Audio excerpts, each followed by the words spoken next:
Salve, salve galera! Esse é o Tributologia de número 111, que vai ao ar no domingo, dia 28 de novembro de 2021. E aí, como estamos? É o último Tributologia de novembro. Falta pouco para a gente fechar esse ano de 2021. Terminamos agora, essa semana tivemos uma notícia super esquisita de uma variante estranha na África do Sul, tal de Ômicron. Vamos torcer para que dê tudo certo. Vamos torcer para que as vacinas consigam conter essa variante, para que a gente possa voltar a ter esperança da vida, melhorar, da vida voltar ao normal, porque esse novo normal é chato pra caramba, cá entre nós, ficar de máscara é horrível, em qualquer ambiente, na rua, na chuva, na fazenda ou numa casinha de sapê. Galera, eu queria mais uma vez agradecer pelo carinho de vocês, pela audiência do Tributologia que está cada vez melhor. E hoje eu trouxe um assunto muito importante para a gente tratar aqui. Hoje nós vamos falar sobre a decisão proferida pelo STJ no tema 962 da sistemática de recurso repetitivo. Um julgado muito esperado pelos contribuintes de um modo geral, pelos advogados de um modo geral, um julgado muito relevante, muito importante para o direito tributário.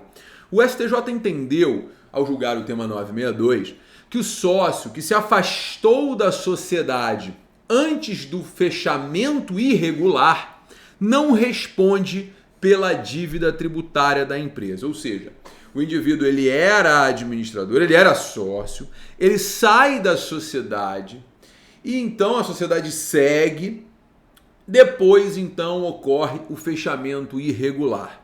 Nesse caso, quem responde pela dívida é efetivamente aquele que estava no momento da dissolução irregular.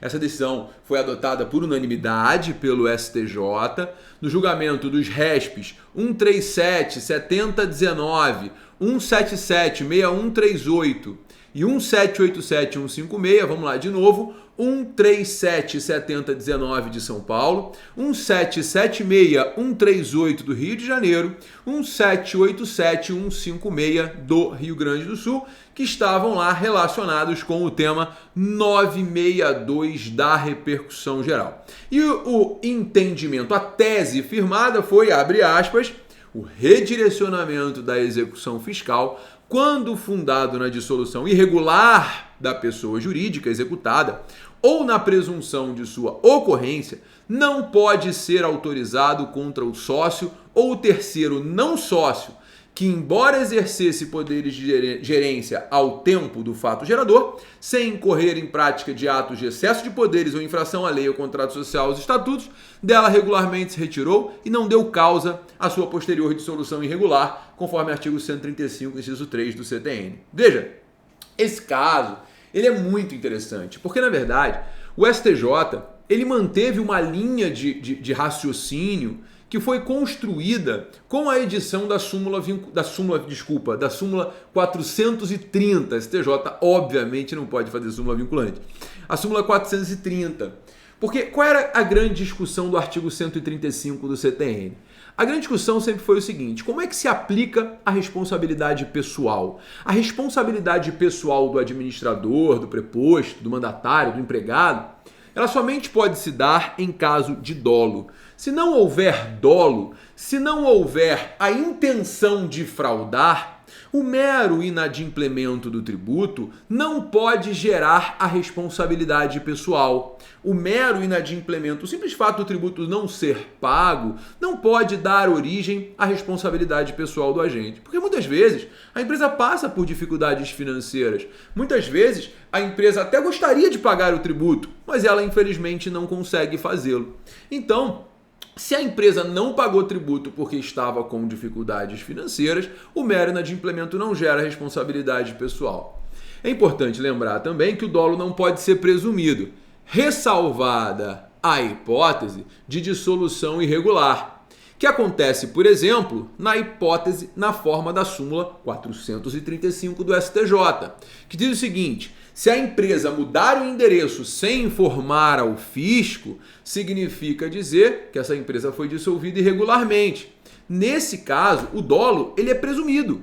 Se a empresa mudar de endereço sem informar ao fisco, ela está de má fé. Se ela está de má fé, o dolo é presumido. Não há que se falar, nesse caso, na boa fé da empresa, porque ela mudou o endereço, ela deveria ter feito a informação ao fisco, ok? Então, basicamente, é importantíssimo a gente perceber o quanto essa consolidação de entendimento é importante e traz segurança jurídica. Porque, veja, a tese fixada ela é muito clara.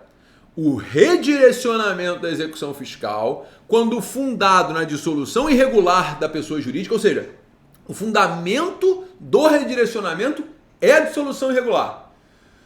O fundamento é a dissolução irregular. Não foi má gestão, não foi fraude, foi dissolução irregular. Súmula 435. É uma das hipóteses. Ok? Nesse caso, então, não cabe a cobrança, a presunção de fraude contra o sócio ou um terceiro que não seja sócio, mas que era administrador, ao tempo do fato gerador. Por quê? Deve ser identificado se houve excesso de poder ou se houve infração à lei. Veja, o artigo 135 do CTN ele é muito claro. Só cabe a responsabilidade se houver a infração à lei, contrato social, estatuto ou atuação com excesso de poderes. Se não houver infração à lei, se não houver infração ao contrato social, se não houver infração ao estatuto, se não houver atuação, com excesso de poderes, não há responsabilidade. Então veja, é um absurdo você pensar que o administrador da empresa, ao tempo do fato gerador, fez tudo correto, enfim, não recolheu o tributo porque estava em dificuldade financeira, e a empresa então se dissolve regularmente. É claro que o tributo tem que estar em aberto, né? Porque se não tiver tributo em aberto, não tem nem cobrança. Então não vamos nem aqui discutir que o tributo está aberto, óbvio. Então veja, o indivíduo era administrador, não pagou porque estava com dificuldade financeira, o redirecionamento da execução fiscal fundado na dissolução irregular vai pegar o sócio do período da dissolução irregular. Mas, Gabriel, isso não abre brecha para fraude? É claro que isso não abre brecha para fraude. Na verdade, o que tem que acontecer é a fazenda buscar eficiência na sua atividade. Não existe presunção de dolo no direito brasileiro. Isso é segurança jurídica para o cidadão. E eu ouvi muitas vozes criticando essa decisão do STJ sob o argumento de que muitas vezes o empresário, o administrador, ele comete a fraude e ele transfere a empresa para um laranja que não tem patrimônio. Então ocorre a dissolução irregular e o fisco fica a ver navios porque o administrador, então, na época da dissolução irregular, não tem patrimônio para saldar a dívida. Isso pode acontecer? É claro que pode acontecer. O Brasil é um país onde práticas delituosas fazem parte do cotidiano do brasileiro, infelizmente. Agora, veja, é só o procurador, no caso, analisar o caso com detalhes, porque ele tem elementos suficientes para isso, para identificar o seguinte: peraí, a fraude foi praticada não por quem estava no momento da dissolução irregular, mas sim por aquele que era o administrador à época do fato gerador do tributo. Pronto, afastei o tema 962.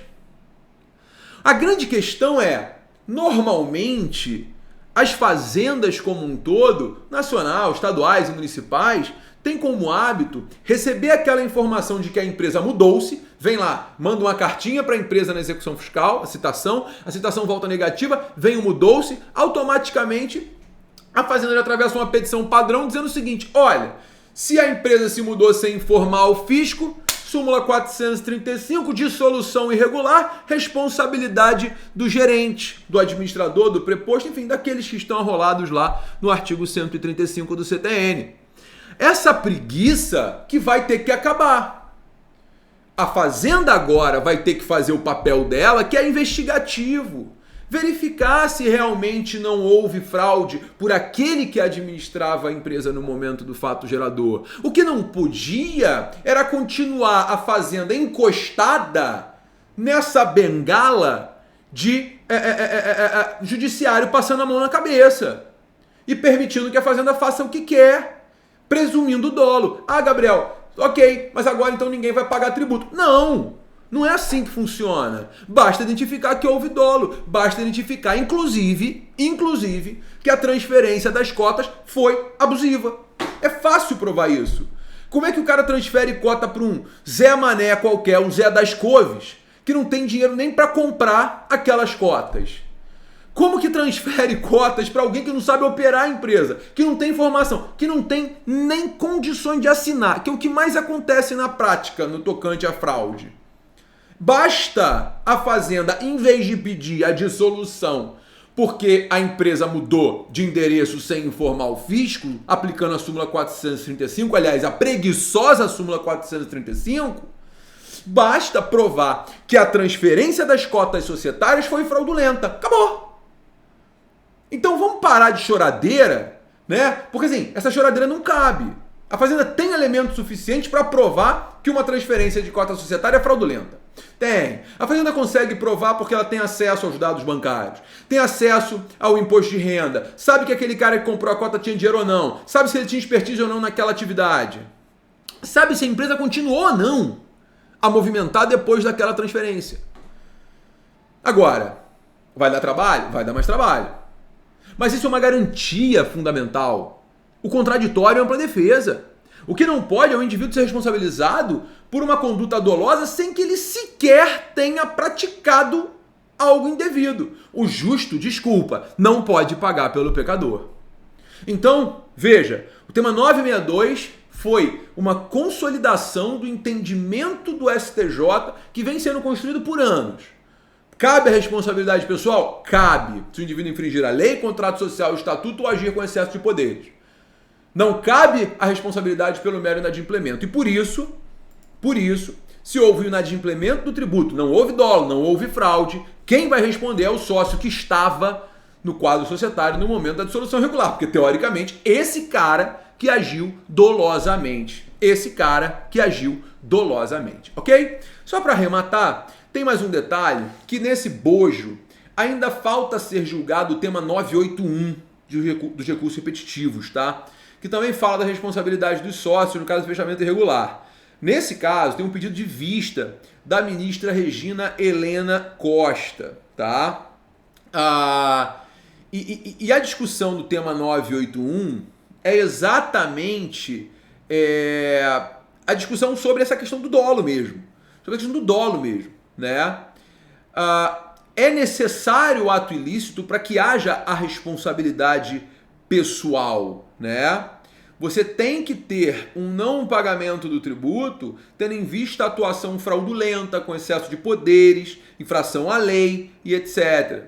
Tá? Então isso é muito importante. Isso é muito importante. Que haja a caracterização do dolo. Tá? Então você tem que ter um ato ilícito para a responsabilidade pessoal, ok? A responsabilidade pessoal. Então, esse é um ponto muitíssimo interessante. Esse julgado é muito importante, vai trazer luz para muitas execuções fiscais que estão pendentes de julgamento Brasil afora. Exatamente pelo fato de que hoje a Fazenda se encostou na súmula 435 e empurra a execução fiscal em cima de tudo quanto era sócio da empresa, sem nem querer saber se o indivíduo praticou uma conduta delituosa. A necessidade de caracterização do delito é fundamental, ressalvada a hipótese de aplicação da súmula 435 do STJ. Ok?